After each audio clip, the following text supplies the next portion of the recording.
বিসমিল্লাহির রহমানির রহিম। ভাই ও বোনেরা যে যেখান থেকে আমাকে দেখছেন এবং শুনছেন, আপনাদের সবাইকে আমার সালাম, আসসালামু আলাইকুম। আশা করি আপনারা ভালো আছেন, আমিও ভালো আছি। UK property gossip by Tasmina YouTube চ্যানেলের পক্ষ থেকে জানাই শুভেচ্ছা। আজ জুলাই মাসের 16 তারিখ বুধবার 2025। এই মুহূর্তে লন্ডনের তাপমাত্রা আছে 21 ডিগ্রি সেলসিয়াস, তবে এটি অনুভব হচ্ছে 24 ডিগ্রি সেলসিয়াসের মতো। এখন আপনাদের সাথে বাংলাদেশের গোপালগঞ্জ জেলায় কি ঘটছে সে সম্পর্কে বিভিন্ন পত্রপত্রিকাতে যে খবরগুলো একের পর এক আসছে, প্রকাশ পাচ্ছে, সেটি নিয়ে কথা বলতে চাচ্ছি। আমার দেশ পত্রিকাতে যেটি ছাপা হয়েছে যে এবার এনসিপির গাড়িবহরে নিষিদ্ধ ছাত্রলীগের হামলা। বিস্তারিত যেটি বলা হয়েছে যে গোপালগঞ্জে পুলিশ ও ইউনোর গাড়ি এবং সমাবেশ মঞ্চে হামলার পর এবার জাতীয় নাগরিক পার্টি এনসিপির গাড়িবহরে নিষিদ্ধ ছাত্রলীগ নেতা কর্মীরা হামলা চালিয়েছে। বুধবার দুপুর 2:45টার দিকে এ হামলা চালানো হয়। পুলিশ তাদের ছত্রভঙ্গ করতে টিয়ার সেল নিক্ষেপ করে।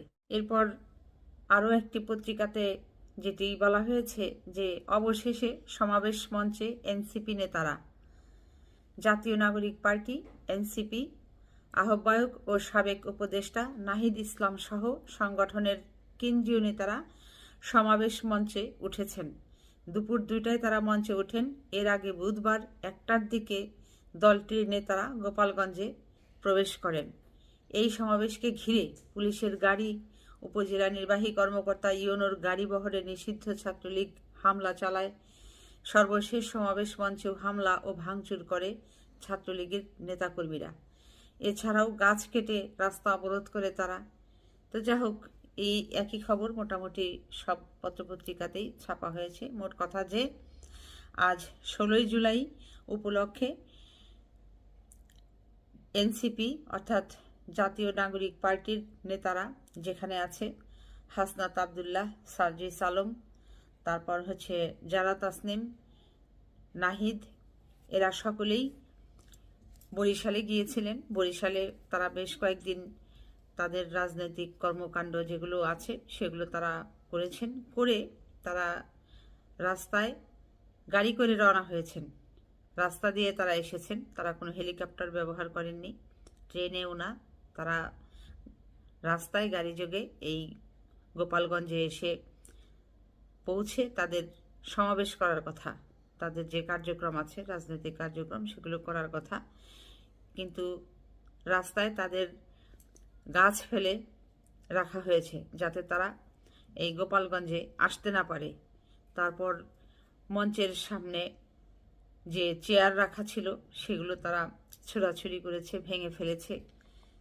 গোপালগঞ্জের যারা আওয়ামী লীগের নেতাকর্মী আছে, আওয়ামী লীগের অঙ্গ সংগঠনের ছাত্র লীগ, শ্রমিক লীগ, কৃষক লীগ, যুবলীগ যারা আছে, এরা সবাই দেশীয় অস্ত্রশস্ত্র নিয়ে, লাঠি সোটা নিয়ে হাজির, উপস্থিত এই এনসিপি নেতাদের মারধর করবার জন্য, তাদেরকে প্রাণনাশ করার জন্য, তাদের রাজনৈতিক যে উদ্দেশ্যে তারা ওখানে গিয়েছে সেটি যেন তারা করতে না পারে, সেটিকে ভঙ্গ করার জন্য তাদের এই অপপ্রয়াস।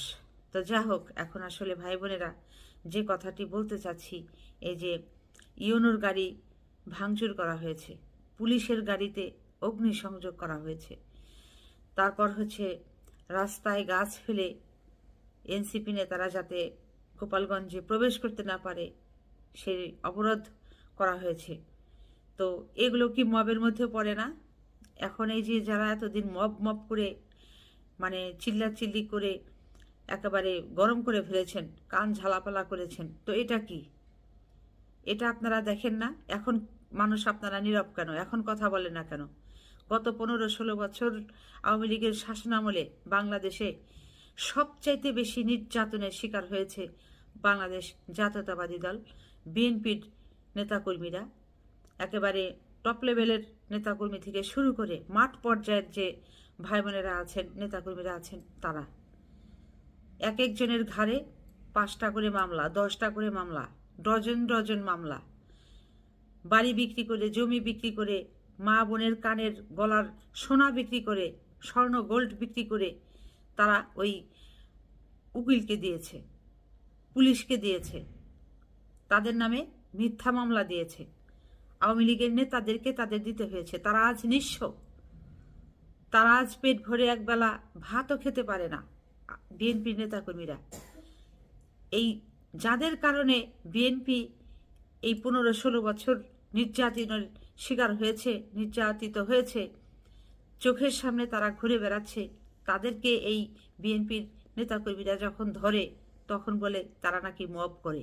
এই মবের অপবাদ দিয়ে তাদেরকে আবার এখন মানে নিঃস্ব করার চেষ্টা চলছে, তাদেরকে হয়রানি করার চেষ্টা চলছে, তাদেরকে অত্যাচার করবার, নিষ্পেষিত করবার নতুন আবার আর একটা কায়দা বের করেছে, পন্থা বের করেছে। কেন এই আজ গোপালগঞ্জে যেটা হলো, এটা মব না? আপনারা তো জানেনই গোপালগঞ্জের মাটি শেখ হাসিনার ঘাঁটি। তো এই যে এনসিপি নেতারা যাবে, আপনারা কেন আগে থেকে সেনাবাহিনী মোতায়েন করলেন না? আগে থেকে কেন ওখানে যে পুলিশ আছে তার 4 গুণ বেশি পুলিশ মোতায়েন করলেন না? এই এনসিপির নেতাদের জানের নিরাপত্তার জন্য আপনারা কেন এই চেষ্টাটা করলেন না? আপনারা তো জানতেনই যে এগুলো হবে, এগুলো হয়ে আসছে। গত 5ই আগস্ট 2024 শেখ হাসিনা চলে যাবার পর সারা বাংলাদেশের কোথাও যদি কোনো শব্দ না থাকে, কিন্তু এই গোপালগঞ্জে সেটা শব্দ আছে, এবং শব্দ হওয়াটাই স্বাভাবিক, নেতাকর্মীরা সক্রিয় হওয়াটাই স্বাভাবিক। কারণ শেখ হাসিনা সেখানকার সরাসরি, শেখ মুজিব সেখানকার সরাসরি নেতা। কাজে ওখানে যে গন্ডগোল হবে, এদেরকে যে গুলি করে এরা হত্যা শিকার হয়নি, এটা মানে আমি বলবো যে একটা সৌভাগ্য। এরা তো মারাও যেতে পারত। তাহলে আপনাদের ভূমিকাটা কি ছিল? অন্তর্বর্তী সরকারের সম্মানিত স্বরাষ্ট্র উপদেষ্টা জাহাঙ্গীর আলম চৌধুরী, আপনি কি কাজটা করলেন? আপনার তো এখানে আরো মানে ভালো একটা ভূমিকা রাখার দরকার ছিল। পুলিশ প্রশাসনকে আপনাকে ওখানে ভালো করা, নজরদারি দেওয়া দরকার ছিল। আপনি তো সেই প্রোটেকশন দিতে পারেন নাই। আপনি তো আসলে মনে হচ্ছে ব্যর্থ। আপনি ঢাকা শহরের ছিনতাই বন্ধ করতে পারছেন না, সারা বাংলাদেশে নারী হত্যা, শিশু হত্যা এটি বন্ধ করতে পারছেন না। আজ এনসিপির নেতারা গেছে, তাদের জানের নিরাপত্তা নেই, তাদের জানের নিরাপত্তা আপনি দিতে পারছেন না। আজকে ধরেন এই গোপালগঞ্জ জেলা থেকে আপনার আগেই উচিত ছিল যে ওইখানে ওই আসামি ধরে যে ভ্যানে রাখে গাড়ি, না হলেও 10টা গাড়ি বিভিন্ন জেলা থেকে এনে 10টা গাড়ি ওখানে উপস্থিত রাখা, যে ওখানে কেউ বিশৃঙ্খলা করা মাত্রই ওগুলাকে আওয়ামী লীগের ওই সন্ত্রাসীগুলোদেরকে আপনারা ধরবেন, ধরে দেরি নেই টপাটপ ওই গাড়ির মধ্যে পিছন ভ্যানে উঠিয়ে দেবেন। কিন্তু সেটা তো পরিলক্ষিত হয়নি। তো এখানে তো আপনার প্রচণ্ড রকমের গাফলাতি আছে।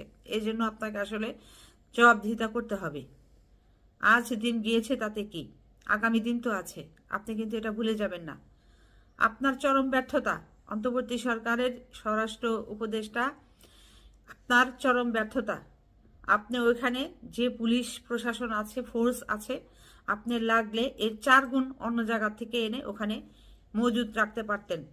আওয়ামী লীগের সন্ত্রাসীদেরকে ধরবার জন্য ওখানে 4-5টা আপনি ভ্যান রেডি রাখতে পারতেন, কিন্তু এগুলো কিছুই পরিলক্ষিত হয়নি, কিছুই করেননি। তো যা হোক, কোনো রকমে যে জানে বেঁচে গেছে জাতীয় নাগরিক পার্টির অর্থাৎ এনসিপির ভাইরা বোনেরা, আপনারা যে জানে কোনো রকম বেঁচে গেছেন, এর জন্য আল্লাহর দরবারে শুকরিয়া আদায় করছি।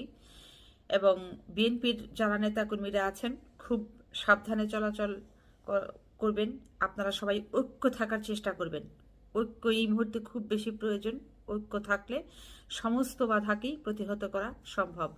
তো যা হোক, ভিডিও আর বড় করব না। ভাই বোনেরা সবাই ভালো থাকবেন, সুস্থ থাকবেন এবং আমার জন্য দোয়া করবেন। আমার এই চ্যানেলটিতে লাইক, কমেন্ট, শেয়ার এবং সাবস্ক্রাইব করবেন। আসসালামু আলাইকুম, আল্লাহ হাফিজ।